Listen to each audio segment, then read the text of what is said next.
പാതഞ്ജല യോഗസൂത്രത്തിലെ 6ാമത്തെ സൂത്രമാണ് ഏതൊക്കെ തരത്തിലുള്ള ചിത്തവൃത്തികളാണ് ഉള്ളത് എന്നുള്ളത്. ആദ്യം 5ാമത്തെ സൂത്രത്തിൽ പറഞ്ഞു വൃത്തയഃ പഞ്ചതയ്യഃ ക്ലിഷ്ടാക്ലിഷ്ടാഃ എന്നുള്ളത്. ഇവ ഏതൊക്കെയാണ്? പ്രമാണ വിപര്യയ വികൽപ്പ നിദ്രാസ്മൃതയഃ എന്നുള്ള ഏതൊക്കെയാണ് ആ ചിത്തവൃത്തികൾ എന്നുള്ളതാണ് ഈ സൂത്രത്തിലൂടെ പറയുന്നത്.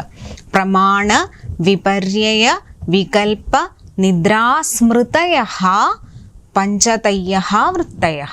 ഈ 5 വൃത്തികൾ എന്ന് പറയപ്പെടുന്നത് 5 ചിത്തവൃത്തികൾ എന്ന് പറയുന്നത് പ്രമാണം, വിപര്യം, വികൽപ്പം, നിദ്ര, സ്മൃതി.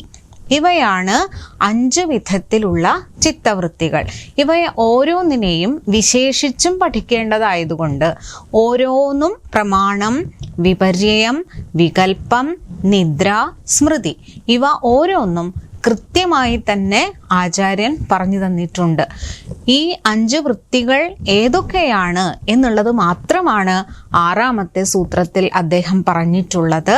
പ്രമാണ വിപര്യയ വികൽപ്പ നിദ്രാസ്മൃതയഃ എന്നുള്ളത് കൃത്യമായി ഓരോന്നും പ്രമാണം എന്താണ്, വിപര്യം എന്താണ്, വികൽപ്പം എന്താണ്, നിദ്ര എന്താണ്, സ്മൃതി എന്താണ് എന്ന് കൃത്യമായി ആചാര്യൻ അടുത്ത ഓരോരോ സൂത്രങ്ങളിലൂടെ നമ്മെ ഉദ്ബോധിപ്പിക്കുന്നു.